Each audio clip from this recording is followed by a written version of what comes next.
Bismillahirrahmanirrahim. Assalamualaikum warahmatullahi ta'ala wabarakatuh. Alhamdulillahil azizil ghafur, alladzi ja'ala fil islamil hanifil huda wan nur. Allahumma salli ala sayyidina Muhammad, khatamil anbiya'i wal mursalin, wa ala alihi thayyibin, wa ashabihi al-akhyari ajma'in. Amma ba'du. Pada kesempatan kali ini, saya Urfahaula Syakuro dengan nomor pokok mahasiswa 231105080109 dari program studi Ilmu Al-Quran dan Tafsir Fakultas Agama Islam Universitas Ibnu Khaldun Bogor akan menyampaikan ulasan materi pada mata kuliah Ilmu Terjemah Al-Quran yang berjudul Konsep Pembelajaran Terjemah Al-Quran dengan dosen pengampu Dr. Mukhlid Siddiqi MG. Sebelum masuk ke materi, saya akan menjelaskan tentang terjemah Al-Quran.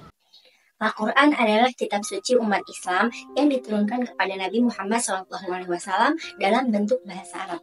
Karena Islam telah menyebar ke seluruh dunia, banyak umat Islam yang tidak memahami bahasa Arab. Sehingga Al-Quran perlu diterjemahkan ke berbagai bahasa agar lebih mudah dipahami. Istilah terjemah berasal dari bahasa Arab, yaitu tarjama yutarjimu, yang berarti mengartikan atau mengalih bahasakan. Terjemahan Al-Quran bertujuan untuk memindahkan bahasa Arab ke bahasa lain, seperti kita ke bahasa Indonesia, agar umat Islam yang tidak memahami bahasa Arab dapat mempelajari dan memahami isi kandungan Al-Quran. Namun, terkait istilah penerjemah Al-Quran, para ulama memiliki pandangan yang berbeda. Sebagian memperbolehkan dengan syarat tertentu, sedangkan lainnya menentang karena khawatir akan mengurangi kemukjizatan Al-Quran. Meski begitu, tujuan utama penerjemah adalah agar pesan-pesan Al-Quran dapat tersampaikan kepada seluruh umat manusia dan berbagai lapisan masyarakat. Poin pertama yang akan saya bahas yaitu mengenai pembelajaran ilmu terjemah Al-Quran. Pembelajaran di sini dimaknai sebagai sebuah proses belajar menerjemahkan ayat-ayat suci Al-Quran secara harfiah atau terjemah harfiah dengan beragam metode terjemah Al-Quran. Harapan dari belajar pembelajaran terjemah Al-Quran yaitu telah memahami makna kandungan isi Al-Quran dan selanjutnya dapat diimplementasikan dalam kehidupan sehari-hari atau menghidupkan nilai-nilai Al-Quran dalam kehidupan masyarakat. Pembelajaran Al-Quran tentunya memiliki banyak metode yang dapat dilakukan oleh para guru kepada muridnya. Beberapa metodenya yaitu metode-metode pembelajaran terjemah Al-Quran, yaitu yang pertama metode ragam atau metode terjemah Al-Quran ini telah ditemukan oleh ustadz, guru atau dosen yang sudah banyak memberikan manfaat bagi masyarakat Nusantara maupun dunia. Selanjutnya, poin kedua, yaitu pengertian terjemah. Terjemah secara harfiah berarti memindahkan atau mengalih bahasakan pembicaraan dari satu bahasa ke bahasa yang lain. Sedangkan terjemah adalah hasil dari proses tersebut. Dalam bahasa Inggris, istilah ini dikenal sebagai translation, dan dalam bahasa Arab disebut terjemah. Secara umum, terjemah bertujuan agar isi pembicaraan dalam bahasa asal dapat dipahami oleh orang yang tidak menguasai bahasa tersebut. Menurut Muhammad Hussein Al-Zahabi, terjemah memiliki dua makna. Makna yang pertama yaitu memindahkan pembicaraan ke bahasa lain tanpa menjelaskan makna asalnya. Dan yang kedua yaitu menafsirkan pembicaraan dengan menjelaskan maksudnya menggunakan bahasa lain. Selain itu, dalam bahasa Arab, terjemah juga dapat berarti biografi, seperti pada ungkapan terjemah Imam Bukhari, yang berarti biografi Imam Bukhari, yaitu isinya menceritakan tentang siapa itu Imam Bukhari dan sejarah-sejarah beliau. Orang yang melakukan terjemahan disebut penerjemah atau mutarjim dalam bahasa Arab. Sedangkan secara istilah, terjemahan bermakna menyampaikan makna atau isi suatu perkataan dalam bahasa lain. Dalam konteks Al-Quran, penerjemahan berarti mengungkapkan makna Al-Quran dengan bahasa selain bahasa Arab. Contohnya dari bahasa Arab ke bahasa Indonesia, agar lebih mudah dipahami. Tentunya setelah mengetahui apa itu terjemah dan terjemahan, kita juga harus perlu mengetahui apa sih alasan adanya pembelajaran terjemah Al-Quran. Karena kita sebagai orang asing atau orang yang bukan berasal dari Arab, dan tentunya tidak semua masyarakat Indonesia memahami bahasa Arab, perlu mempelajari terjemahan Al-Quran. Nah, tujuan pembelajaran terjemah Al-Quran adalah agar umat muslim Indonesia yang memahami isi Al-Quran dan menjadikan Al-Quran sebagai petunjuk dalam kehidupan. Selain itu, tujuan lain dari terjemah Al-Quran adalah yang pertama, mengetahui makna dan isi kandungan Al-Quran.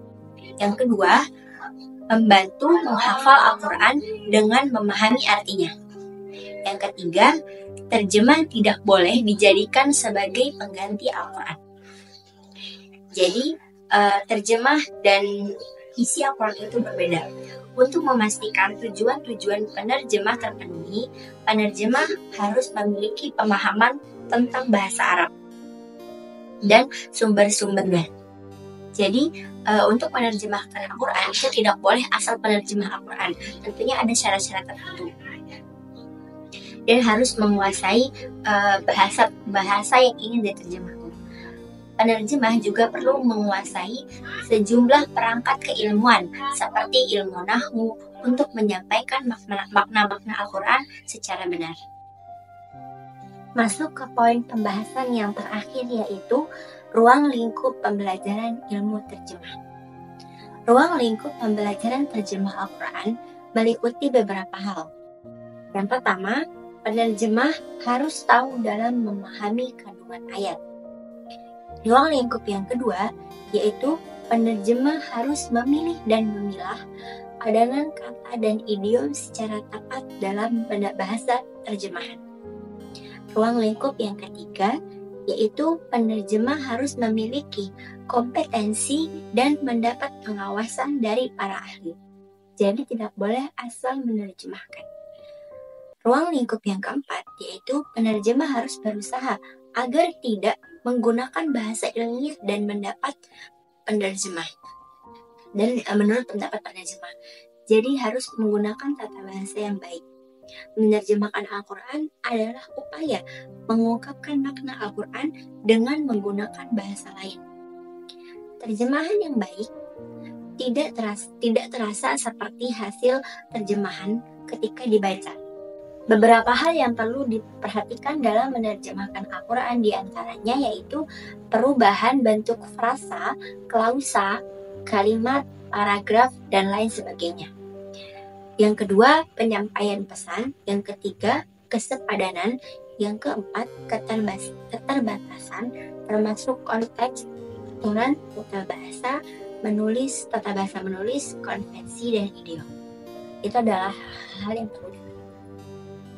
Alhamdulillah telah sampai di akhir pembahasan, yaitu mengenai kesimpulan terhadap materi yang telah saya bahas sebelumnya.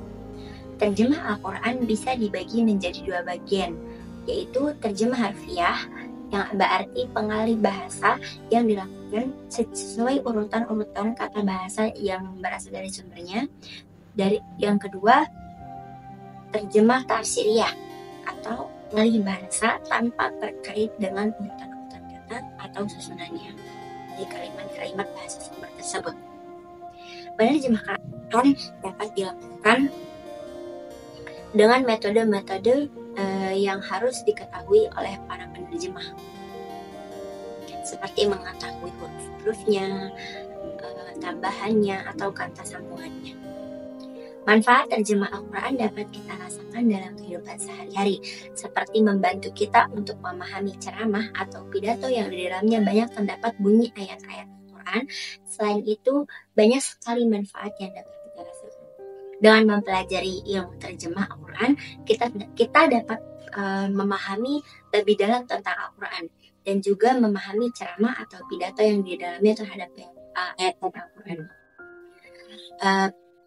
Untuk anak muda zaman sekarang, mempelajari ilmu terjemah Al-Quran tentunya mendatangkan banyak sekali manfaat. Jadi perluaslah dalam mempelajari ilmu. Salah satunya ilmu terjemah Al-Quran. Alhamdulillahirrahmanirrahim. Semoga apa yang saya sampaikan dapat dipahami oleh para pendengar. Mohon maaf apabila ada salah kata atau salah dalam penyampaian materi.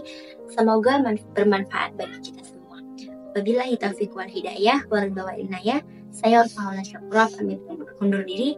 Wassalamualaikum warahmatullahi wabarakatuh.